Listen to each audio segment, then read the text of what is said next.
We are so happy to see you with us here. A lot of these topics have been chewed over throughout the day, so we're going to maybe come at this from a different angle.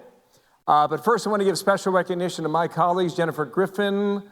Great job on your panel today, and Shannon Bream, if she's here. And also our president of Fox News, Jay Wallace. Jay is back there in the corner with Scott Wilder. And Jay's really spearheaded our involvement as a network for the past 7 years coming out here. And it's awesome to be here. First weekend of December reminds us about a special place, not just in history, but where we are today. And maybe we can try and figure out where we're going to go tomorrow. And Fred and Roger and David, thanks for having us back here. I saw Highbush at lunch today, so it was good to see him as well. Fox News has been a part of this for 7 years, as I mentioned. And we were talking earlier, I don't know if we heard North Korea today. And I know a year ago, hypersonic missiles were all the rage, and they still are because of the disadvantage we have right now against Moscow and Beijing. But we can do this, and we can catch up. I want to frame the following discussion when you consider that we are coming into an election year. And ask yourself, where will the issues of the world land within our own country and with our people? And we're familiar with the phrase, peace through strength. I see that in two ways. Yes, you want to build your defenses strong enough so that you can outscale your adversaries. But you must also show the desire to use it, if necessary. And that was part of the 1-2 magic that Ronald Reagan showed the world and led us to a whole new generation of peace. So come on up here, gentlemen. Let's get going here and start our first topics. Leon Panetta, Stephen Hadley, and Robert O'Brien. Partner? Pal. Right on. You got it, buddy. Robert, I see you, sir. Welcome. Ready for this? You're ready. Okay, all right. Now, what do you want to sit? You want to sit there? Where do you want to sit, Bob? Well, I did not have the seating chart, so gentlemen, you're going to have to go rock, paper, scissors, and we will fight it out amongst our own, unless you have. Here? You got it. Please, you got it. Wherever the hell you want Right to put on. us. Gentlemen, thanks for being here. As I mentioned earlier, a lot's been chewed over today, and I want to come at this from a little bit of a different angle and see where it takes us. By the way, I have no idea what you guys are about to say. Some of these are hypotheticals, but I want to get an understanding for maybe how we can predict what the best, smartest move is for America. All right, Ukraine. We don't know if Congress will give the support for the war which President Biden is requesting. We do know this. Russia is reinforcing its war from military bases on its side of the border. To date, Ukraine has not shown the capacity or the desire to reach those bases. However, what if our European powers, the Germans, the Poles, the Brits, or the United States, provided the weapons to reach those bases in Russia? If you want to win the war, do you consider that to be responsible or reckless? Secretary Panetta. Well, first of all, let me congratulate the Reagan Forum on Defense. I think you guys have done a great job in these programs, but most importantly, you've kept it bipartisan. And I think if we're ever to protect our national security, I think bipartisanship is absolutely essential to making sure that we protect America for the future. So my congratulations to everybody involved in that. With regards to the Ukraine, I think it is very important for the United States and our NATO allies to continue to provide whatever assistance is necessary in order to help Ukraine be able to succeed in stopping Putin. This is a war that will determine not just democracy in Ukraine, it will determine democracy in the 21st century. So it is very important that we do that. I think the assistance we provide to Ukraine obviously needs to be the kind of assistance, whether it's tanks, whether it's F-16s, whether it's air defense missiles. It has to be the kind of weaponry that will help Ukraine be able to not only defend itself, but to be able to continue to conduct this war against Russia. I think with regards to whether we give them the missiles to be able to strike targets in Russia, I think the key we've always provided in providing these weapons is to make sure that they will not use those weapons in order to attack Russia. And I think that it probably makes sense that as we continue to provide advanced weaponry, as we continue to provide other weapons of war, that we make sure that it is up to Ukraine to decide ultimately what is necessary in order to protect themselves, not the United States. Ukraine has to make that decision. Mr. Hadley, you agree with that, or are you of a different opinion? I agree with that. I think Leon has laid out the framework correctly. I guess I would add a little bit of nuance under that, which is that I think what we would not want to see is Ukraine being provided with long-range missiles or aircraft and then conducting the kind of attacks in Russia that Russia is conducting in Ukraine in terms of devastation of civilian life and infrastructure and the like. But I think it's fair to say that if Russia's forces attack Ukraine from positions in Crimea or positions in Russia, they ought to be fair game. So that's happened. They ought to be fair game. It has happened, and the Ukrainians, to the best of their ability, have been willing to respond. And I don't think we should be holding back longer-range missiles to prevent them from doing so. So you would engage. I think that's the line. I think the line is, if the Russians attack Ukraine from bases in Russia, then Ukraine, it ought to be fair game for Ukraine to go back after them and hit them. Have you thought about this before? Pardon me? Have you thought about this before? When you war game it out and Putin were to make the accusation that the weaponry that's hitting inside of his country is not Ukrainian made, is there a danger there of escalation? Or do you already have a conclusion for yourself as to what Putin would do?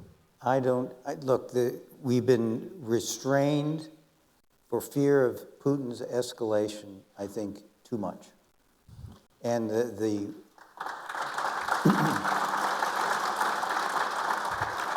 I think what could be said in defense of the administration is they've gotten through incremental action Putin to move that line. But I think, given what the Ukrainians have already done, for U.S. weapons to be used to attack Russian forces that are attacking Ukraine and killing innocent Ukrainians from Russian territory, that's fair game. Oh. And I think Putin, I do not believe that will escalate the conflict. I think it's also terribly important that Ukraine be able to target Russian forces in Crimea, because Crimea is the base from which they're basically supporting this operation. Robert O'Brien, is it reckless or is it responsible? I'll tell you one thing. I'm pretty happy we got the Javelin missiles to Ukraine when we did, because without those 3 armored axes of Russian troops invading Ukraine would have succeeded and they would have taken Kyiv. And so we were the first people to give lethal aid. And I'll tell you, there were people in the administration I'm not going to name that were concerned about this idea of provoking Putin. Putin was provoked back in 2014 when he went into Ukraine. And the idea that somehow that we're going to de-escalate by not giving the Ukrainians the weapons they need to defend themselves is ridiculous. I mean, the Poles wanted to give the Ukrainians MiGs at the outset of the war. We were the ones who set the red line on them and said, well, we can't do that. That might provoke Putin, or that might create escalation. You know, the Russians, the Soviets, gave MiGs to the North Koreans and the North Vietnamese and shot down a lot of American pilots and didn't worry about escalating with us in those wars. So I think the idea that somehow by providing the Ukrainians the weapons they need to defend themselves, we're going to provoke Putin is a weak argument. And we need to give the Ukrainians the weapons they need. But it goes beyond the weapons. We hear all this self-congratulatory talk about Ukraine, about how well the administration's done with Ukraine. And I understand this is bipartisan. I've tried to be bipartisan on Ukraine, and I compliment them on what they've done. But it's these Ukrainian soldiers who are doing the fighting and dying, and we've been parsimonious with the weapon systems we've given them. And so I think we've got to be a little less self-congratulatory. And the other thing we need to do is we need to put full sanctions on the Russian Federation Central Bank. We need to cut the Russians off to the extent we can. We may not be able to stop all the oil and gas sales because the oil and gas are fungible, but we haven't kicked the Russians out of SWIFT. We haven't sanctioned the Russian Federation Central Bank. Putin is worth more today than he was when he started the war. The Russian economy is doing just fine, and they're rebuilding their military with the higher oil and gas prices because we destroyed our own energy independence, and we let the Russians finish the Russian pipeline, and we cut our own Keystone pipeline.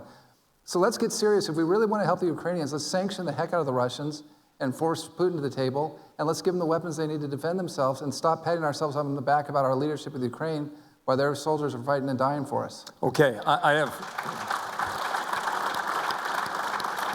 have six categories. That's one of them. We're going to get through all of them. We're going to do it efficiently, okay? Mr. Hadley, on Iran. Iranian proxies have been hitting our bases in eastern Syria and Iraq at least 76 times in the past 6 weeks, including one that was reported just 3 hours ago in Iraq. Now, we have responded on a few occasions. But in January of 2020, we took out Soleimani when he landed at the airport in Baghdad, and the world held its breath, and nothing happened.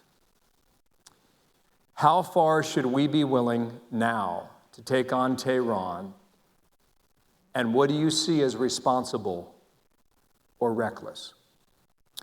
Well, I thought the Secretary of Defense, by the way, who gave it, I thought, a terrific speech here at lunchtime, touched on this. And basically, I think the standard he set out was, we are going to do enough in terms of providing protection to our troops with, he didn't mention it, but air defense capabilities and the like. And we are going to retaliate against those Iranian forces that threaten or attack our folks in an appropriate way in order to deter and protect our people. Now, whether that means you have to hit the Iranians and their supporters in Iraq and Syria 20 times, 25 times, 15 times, this is a judgment he's going to make. But I think the framework is right. I think the real question, and it'll be very interesting to see what the Israeli people decide after they work through this terrible tragedy and this terrible attack that Hamas has done. Do they say that it's time to go back to a two-state solution? Do they say that actually you can't deal with the Palestinians and we ought to annex territory on the West Bank and then put up the kinds of defenses that protect Israeli citizens from Palestinians? Or do they decide a third thing, which is that they can no longer live with a revolutionary Iran, that the threat backed by Iran, posed by Hamas and Hezbollah and even the Houthis, is too great, and they've got to go to the source of the problem, which is Iran. That's a big idea. That's a big idea. I don't think there yet. I don't think the United States government is there yet, but I think that issue is going to come on the table, even if the war does not expand beyond its current scope. Secretary Panetta, I think someone last week used the phrase, I forget the individual who it was, they called Iran the Ring of Fire. What should we do? What would you do that you would consider to be appropriate? Look, I think the most important thing is what the Secretary said today, which is that we have to protect American lives under any circumstances. And if they are attacking Americans, as they have been, Hezbollah, the proxy forces for Iran have been going after U.S. forces in Iraq, in Syria. When that happens, we have to go in and hit those that are responsible for doing it. What I would do is not just kind of selectively attack. I would basically determine where those missiles are coming from, and we have that capability to do that. Where are they being fired from? And then attack those positions immediately in order to make sure that they don't do it again. So I would be much more aggressive about going after those that attack our U.S. forces, but I would not, look, with regards to Iran, in many cases, this is an issue of whether Iran wants to go to war and destroy its regime. I don't think that's where Iran is right now. I think Iran wants to use proxy forces. They want to use Hezbollah. They want to use Hamas. But that doesn't mean that the United States should not do everything we can do to protect U.S. forces. Do you think to date that our response has been too soft? I think it's been a little bit too selective. I mean, we hit some ammo dumps. We hit some other targets. I want to go after those who are firing missiles at our troops and make sure they understand that when they fire a missile, they're going to die. I think these scenarios are set in the following way. That leaves you asking the question whether or not the U.S. is on offense. We're not on offense, that's clear. And the defense is pretty poor as well. I mean, we've had American troops in Syria and Iraq targeted over 80 times. And I'll tell you, the toughest part of the job that I had, and I think Leon and Stephen would agree with me, is having to go to Dover for the dignified transfer of the remains of our fallen heroes. It's the worst day of the job, and having to go to Walter Reed and see our wounded warriors.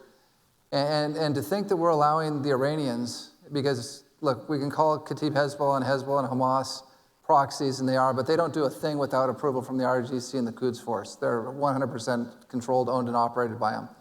And so to think that we've let the Iranians attack us 80 times, and we've had a couple of pinprick responses that make Clinton's attack on the aspirin factory in Sudan look like the invasion of Normandy, and think that we're going to give the Iranians even a second thought at not attacking our forces. They're doing it with impunity. And so we've got to do that, but also we have to recognize the Hamas attack on Israel was basically an Iranian invasion of Israel. That's a fact. Hamas wouldn't have shot a BB gun over the border without the approval of the RGC and the Quds Force. So the Iranians authorized it, they supported it, they celebrated it, and we had the most gruesome, I mean, it wasn't even terrorism. To call Hamas and what their operators did terrorism gives terrorists a bad name. I mean, these are serial killers that came over. They're psychopathic serial killers who came over and tried to exterminate Jews. I mean, this was more than just a dispute between Gaza and Israel. This was the most severe anti-Semitism and genocide that we've seen against the Jewish people since the Second World War. And it was sponsored by Iran and celebrated by Iran. So look, we're not deterring Hamas. That didn't work. We're not deterring the Iranians from attacking our troops willy-nilly every day, every hour in the Levant. And we're not deterring Iran and the Houthis and others from taking our ships and from harassing us throughout the region. So look, we're not on offense. We've got a weak defense, and it's time to turn that picture around, because we're here at Reagan Library talking about peace through strength.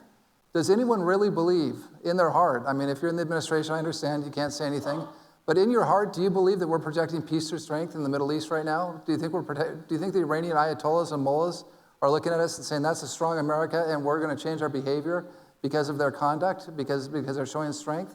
That's not happening. And until we get back to a peace through strength posture, and look, I hope it's the Biden administration that does it. I hope that President Biden and Vice President Harris and Secretary Austin and the whole team, Tony Blinken, Jake, that they change their views and adopt a Ronald Reagan approach to the Middle East right now, because that'll be good for the country. It's not a partisan issue. It's good for America to go back to what Ronald Reagan talked about, what Pete Wilson talked about when he was in the Senate, helping Ronald Reagan with his peace through strength policies. If we go back to that, we'll save American lives, the lives of our warfighters, but also the lives of innocent American citizens. Keep it with you, Robert O'Brien, and on the Middle East. Israel has designs to take out Hamas. How successful they'll be remains to be seen. But we can expect, based on its history, that it will have the Mossad going after Hamas leaders for years to come.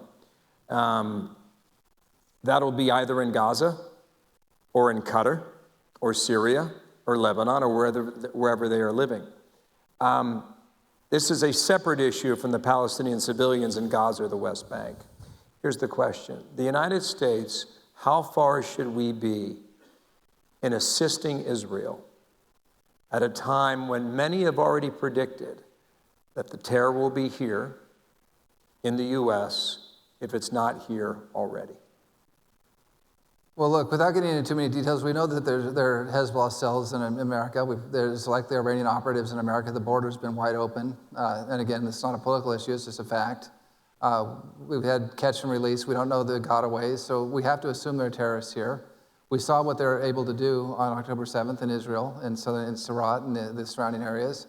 And these are absolutely brutal people. Now, the great thing is here we've got the Second Amendment, so citizens are armed for the most part. And we've got great local law enforcement. And so they're not going to have as easy a time, I don't think, in America as they would in Israel with the attack that they waged. Although, God bless the Israelis who fought back, and the stories of heroism that are coming out, especially I've got 2 daughters in the armed forces, to see some of the stories about the IDF women who fought back and killed these terrorists is heartwarming. But we've got to be concerned about an attack on the homeland. There's no question about it. Now, we've got to reauthorize 702 collection as part of that. That's something I think my fellow panelists would agree with. But we've got to do everything we can to stop attacks. We've got to be prepared for it here. And we're not deterring the Iranians. We're not deterring our adversaries right now. And we need to get back to a posture where they understand that if you hit America in the homeland, the response is going to be devastating. And so think twice about it. Yeah, how much do you guys think about that, Secretary Panetta or Stephen Hadley? Look, you begin with the premise that we live in a dangerous world.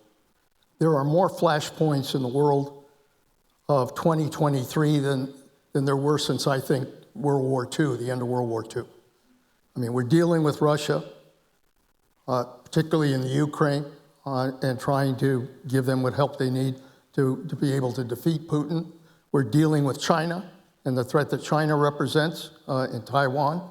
We're dealing with North Korea, a nuclear-armed country that threatens the Pacific and threatens the United States. We're dealing with Iran, and we're dealing with terrorism. Terrorism is still very real. Now, look, 9/11 happened, and the United States went to war against terrorists, as we should have, and that's what Israel's doing. They've been attacked by terrorists. They have every right to defend themselves and go after the terrorists. We did it. We did it successfully. We went after their leadership, and we got them. Took a while, but we targeted them, and we got it. But terrorism has metastasized. It's metastasized into ISIS. It's metastasized into other elements of Al-Qaeda.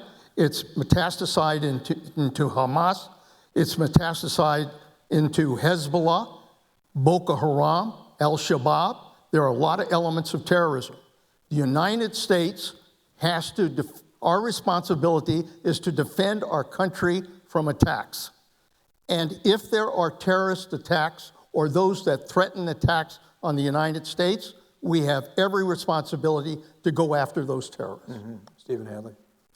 I think if I understood your question correctly, I think we should do everything we can in terms of intelligence support and all the rest to help Israel go after Hamas leadership, wherever they may be found. Hamas is a terrorist organization is defined by the United States. And it would be unworthy of us to withhold that support for fear that we ourselves might be attacked. We've done a lot to protect ourselves against terrorism. We must continue to do so. And us ought to be very clear that if Hamas decides to undertake attacks and Hamas leadership decides to take attacks against the United States on the U.S. homeland, it's going to be the most foolish decision they ever made. Bill, I'll just say, looking at the F-14 out there, I'm thinking of the Achille Laurel and what Ronald Reagan said at the time, you can run, but you can't hide. Hamas has already attacked America. We forget that because we're so concerned about escalation and what might happen in the Middle East. Hamas killed 20 to 30 Americans in the attacks on October 7th, and they're holding about 10 American hostages now. And you hear very little about that. I'd like to hear a little more Ronald Reagan, you can run, but you can't hide, and not be telling the Israelis that they've got a limited amount of time and just a little bit of credit left in the bank to finish the job. We haven't told Zelensky in Ukraine they've got a limited amount of time and just a little bit of credit left to beat the Russians. We need to be standing, I agree with Lynn and Steve, we need to stand with the Israelis shoulder to shoulder until they get the job done and give them as much time as they need to eliminate these terrorists. And I'll tell you, if you're a Hamas leader down the road, be careful about opening the door for room service because the Mossad doesn't forget. Well, the Reagan survey we can put up for our folks here. about American support for global military presence. It goes to exactly what you three gentlemen are talking about. The Middle East is Iran and Hamas. East Asia, arguably, China, Taiwan. Europe, that's Ukraine at 17%. On China and Taiwan, Secretary Panetta, this is a bit of a guessing game, I believe, and a lot of people talk about this, but I don't know how we get to the nut of it, and maybe we can't. I'll frame it this way: peace through strength. And are you willing to use it? We understood after the invasion of Iraq how difficult it is to fight a war, win a war, control its land, and control its people. The Russians are finding that out in Ukraine as we speak. China hasn't fought a significant war in decades. Taiwan's an island of 23 million. Would you expect President Xi to make a move on Taiwan, or do you believe that question has been overplayed? I think that we've been through a period where both Putin and our adversaries in the world, including China, have looked at the United States as not being as strong as we should be in dealing with threats. I think the reason Putin went into Ukraine is he went into Crimea and didn't pay a price. He went into Syria, did not pay a price. He went into Libya, did not pay a price. He conducted a bold cyber attack against the United States of America in terms of our election systems, did not pay a price. And I think ultimately that convinced him that, especially after Afghanistan, that he had the opportunity to go into Ukraine and not be challenged. And I think China is the same way. I think Xi basically sensed a weakness on the part of the United States, and as a result of that has gotten much more aggressive about Taiwan, about the South China Sea, and about building up their military capability. I do believe that the ability of the United States and our allies, our NATO allies, to take a stand on Ukraine, draw a line, support Ukraine, and provide the weapons necessary for Ukraine to be able to stop the Russian invasion. I think that sent a very important message to Xi with regards to Taiwan.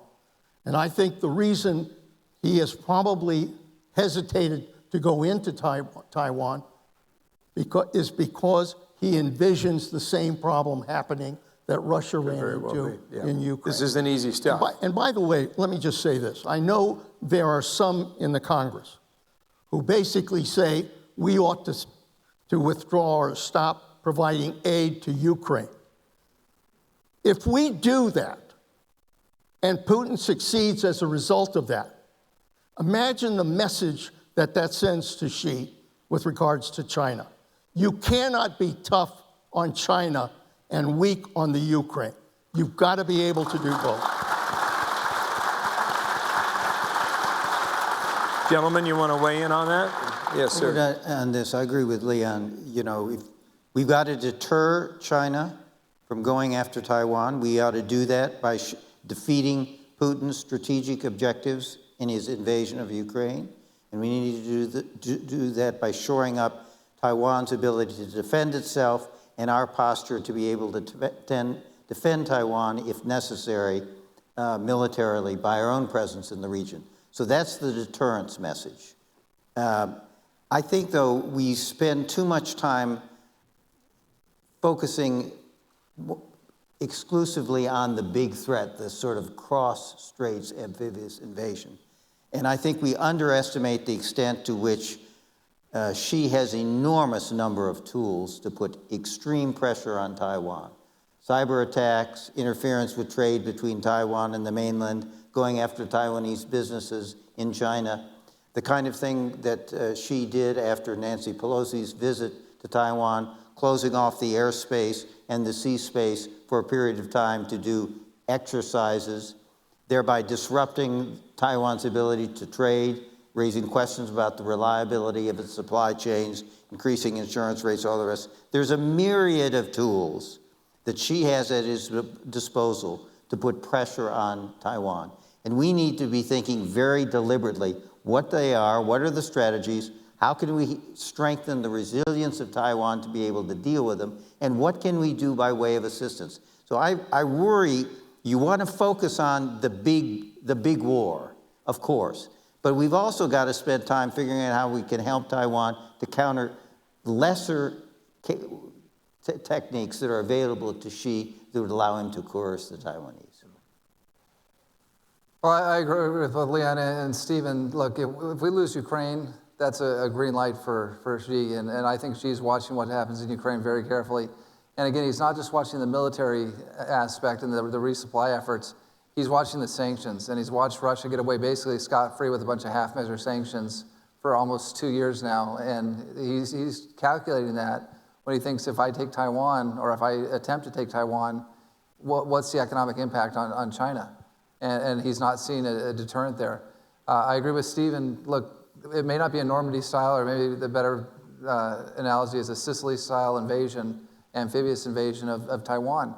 It could be the Republic of China could be cut off with a blockade. I mean, the ROC, Taiwan has about a 12-day supply of fuel. They don't have a lot of fuel storage, and they just closed down their last nuclear plant. So if Xi wants to really squeeze Taiwan, he does a naval blockade. And so where's the U.S. Navy there, and where's is the political leadership here going to escort tankers past Chinese warships into Taipei and offload oil for them? I mean, that would be a major step for a president to say he's going to, especially, well, I want to remain bipartisan here, but I think it'd be very hard for a president, some presidents, to say we're going to break the blockade and we're going to send U.S. Navy ships. And then if you do that, you're risking war, right? Because a blockade's an act of war, and breaking the blockade is going to be an act of war. Where's our submarine fleet? That's what gives us the huge quantitative and qualitative advantage against the Chinese, against the PLA Navy. Well, today about half of our submarine fleet, and I see Prime Minister Rudd's out there, and I'm thrilled about AUKUS. I think it's going to be a great deal. But we can't even get the Australians a Virginia-class boat anytime soon, and half of our LA-class and Virginia-class boats are tied up alongside waiting for maintenance. So if we can't maintain, this goes to Stephen Hadley's point about peace through strength. And I used to tell my staff, I grew up on Ronald Reagan. I'm from California. My first political rally was in 1976. My dad taking me to see Ronald Reagan when he was running against Gerald Ford. And so I know there's some Ford supporters out there, and we love Jerry Ford. But I was with Reagan. My dad was with Reagan in 76, maybe even back in 68. And I'm chairman of the Nixon Library, so it's, Reagan ran against Nixon in 68. We've been Reagan people from the start, and when we had our staff meetings, and Stephen Hadley gave me great advice on how to run the NSC when I became it, and I appreciate that, Stephen. He was one of the first people I went to, and Henry and Connie and Stephen gave me a lot of good advice, and I'd sit them down for our senior staff meeting, and I'd say, peace through strength works. It's not just a cliche, and American weakness is provocative. And some of our senior directors around here, they'll tell you if you ask them, they got bored of it, and I think they thought it was platitudes, but it was real. And if we don't get our submarine fleet maintained and out in the field, out deployed, if we don't start expediting our hypersonic missile deployments, which you talked about, Bill, and you're absolutely right, it's as important today as it was 2 years ago. If we don't start acting, we can talk all we want. We can talk about democracy and the rules-based international order. And by the way, I've never known anyone who wants to fight and die for the rules-based international order. They might want to fight and die for America and for the free world, but until the free world gets its act together and shows strength, we're not going to deter our adversaries, and we're going to end up in a blockade or a massive cyber attack or some green zone or gray zone tactics with assassinations of Taiwanese leaders in Taipei, and we're going to have a very hard time responding to it. Well, and, we need to get our act together. Yeah. Two more topics. About 10 minutes left. I know this is all very serious stuff. I guarantee you it won't end this way. But I want to look domestically, because a year from now, we're going to have gone through another national election. Based on today's projections, either Joe Biden is going to win a second term, or based on today's projections, Donald Trump will return to the Oval Office. The summer of 2020 was active, shall we say, in American cities. The past 2 months, I think, have caught many people by surprise, given the reaction and protest to Israel on college campuses and in the streets of major cities. It could be yet another active summer of 2024. Since you were the last person to serve in a White House, Robert O'Brien, what is likely to be the biggest challenge for the next president? Well, look, I used to get asked, and I think you're talking about domestic challenges or the possibility of protests. I mean, what we've seen with these protests recently, and I just want to say, I think it's despicable what we've seen on college campuses and in cities. I went to celebrate Jim Baker's 30th anniversary of the Baker Institute at the Rice University in Houston a couple weeks ago, and Hillary Clinton went. It was a bipartisan thing. Henry was, I think it was maybe one of his last public appearances, joined us by video. And as we walked in, there were students chanting, waving Palestinian flags, chanting, "Burn Israel, burn." It was the sickest thing I've ever seen, and I took a lot of willpower not to go confront them, but it probably wouldn't have been very smart of me to do. But that's what we're facing. And by the way, for these protesters who are here on student visas, who are engaged in this vile anti-Semitism, or if they're here illegally, your pass to America, in my view, just got pulled, okay? Because you can't come here and advocate the burning and killing of Jews and stay in America. So as far as the protests go, we've got to deal with those sorts of protests. Look, anti-Semitism can't be the last, form of acceptable, discrimination that takes place in America, or threats to kill and threats of genocide from the river to the sea, which is basically not just referring to territory, but referring to killing all the Jews that are in Israel. We can't have that here. So that can't be acceptable in any party, Republican, Democrat, Independent. That just can't be a thing. And if you're involved in that and you're here as a guest, your guest pass should be pulled. As far as the biggest challenge we have, and I'll be brief on this, the threat to our kids and our grandkids' liberty and way of life is China. And we've got to be focused on that like a laser. The daily threat that we've got from terrorism and to our troops deployed overseas is from Iran. And those are, Russia obviously is a huge threat as well, but that's Putin trying to restore an imperial Russia. The Chinese want to dominate the world and change our way of life. And the Iranians want to kill us every opportunity they get. So those are the big challenges. Secretary Panetta, what would you list? Look, the most important responsibility for the next president of the United States is to unify this country. That's the most important responsibility. We can't. We've talked about Ukraine, we've talked about Taiwan, we've talked about Israel, and other issues. And the problem right now as we speak is that the chances of passing a supplemental to provide aid to Israel, aid to Ukraine, aid to Taiwan, all of the countries we've talked about that are important in terms of national security, that supplemental is having problems. It's having problems on the Senate side. It's having real problems on the House side. Because why? Because in Congress right now, there's an inability of Republicans and Democrats to work together on national security issues. And that's critical to our security. If a president wants to deal with protests, if a president wants to deal with issues in the country, he has got to be able to have a Congress that is able to work together in order to protect our country. That means we've got to unify this country. We've got red states, we've got blue states, we've got divisions, we've got deep polarization in the United States of America. The time has come for a president to speak to both sides and say it is time that we focus not on tearing our country apart, but on unifying our country to deal with these issues. Look, unfortunately, your president hasn't unified the country. He split the country. Biden has not, unfortunately, unified this country. It's still split. If the next president wants to save our democracy, he better damn well unify this country.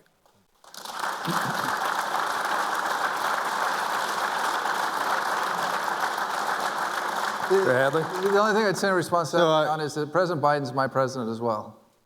I've had two presidents recently, and they're both my presidents. So, and I think that's you know the guy I was talking about. No, look, President Trump was my president, and President Biden's my president, and I think that's true for all of us here. Yeah. I served a different president, and when I would And when I would venture to offer a sort of domestic political advice, Karl Rove would say, Hadley, stick to foreign policy. That's something you at least know something about. But I would say this, I agree with Leon, but I think it's harder than that. We've spent a wonderful day here, thanks to all the sponsors of this wonderful forum, talking about foreign policy challenges. I actually think we can manage all those challenges, as daunting as they are. And we've talked about the kinds of policies that we need, peace through strikes and all the rest to do that. I think we have to focus on our platform here at home.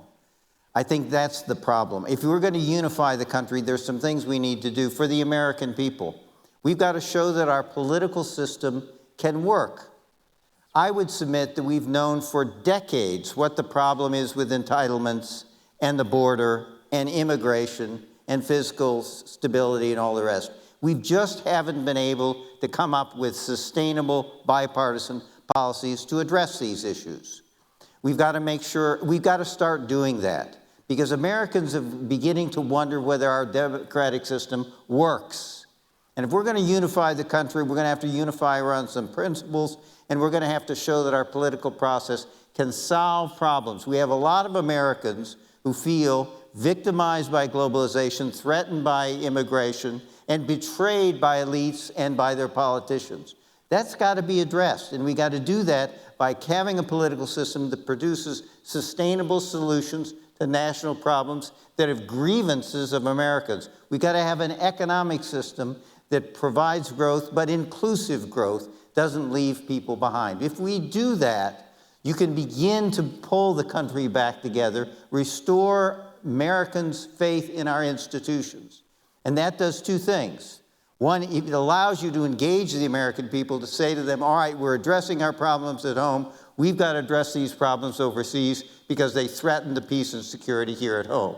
But it also gives us the kind of effective platform we need if we're going to implement policies overseas to deal with the challenges we face. That sets us up perfectly for our last category. When I come out here and listen to the conversations, sometimes I leave concerned.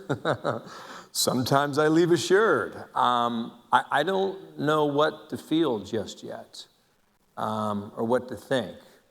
But let's take the sunny side of the street, as Ronald Reagan would do. What makes you still believe in America and its destiny? Secretary Panetta, begin. Look, the reason I always remain hopeful about this country is because, look, the real strength of this country isn't in Washington. The real strength is in the American people, in their resilience, in their common sense, in their belief in basic values. That's really where the strength is. And I've seen that strength in the eyes of our men and women in uniform. I've seen young men and women who are prepared to put their life on the line in order to fight and die for this country. If the elected leaders of this country just had a little bit of that courage to make the tough decisions about governing, we'd be a better country. We'd be a better country. So the real strength of our country lies in the American people. And I trust in the American people.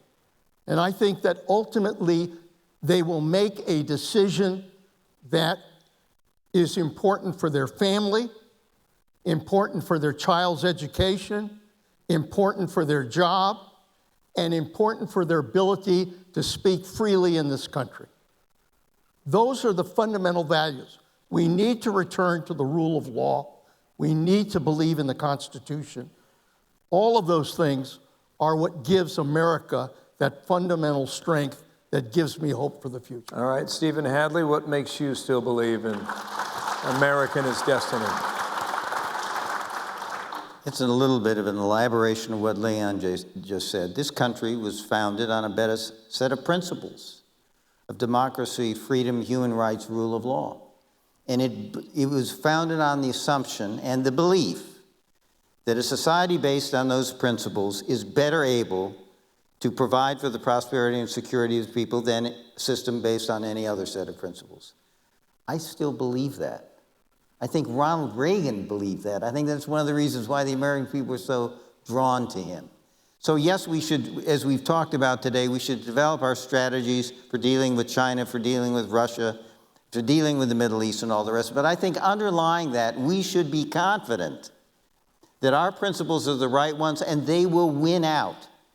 And that the authoritarian state capitalism, which is being reflected in what Russia is doing, what China is doing, what Iran is doing, in the end of the day, that is not the future. And we should be confident in our values, in our people, work like the devil to have the policies we need to deal with these challenges, but we should have some underlying confidence in our system and in our peoples and in the principles on which our country is based. Mr. O'Brien?